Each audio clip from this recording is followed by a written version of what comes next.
Hello everyone, how to add developer tab in Excel. So let's start this in my Excel, and here you can see these are the tab. Okay, so here I'm going to add the developer tab.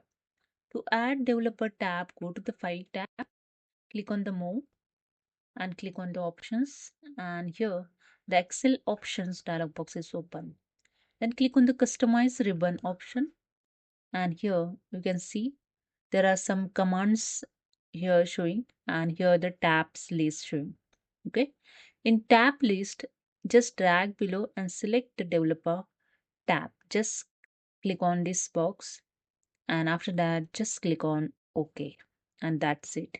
You can see here the developer tab is added. Okay, just click on it and you can use the all options here. Okay, so hope you understood. If you like this, please subscribe.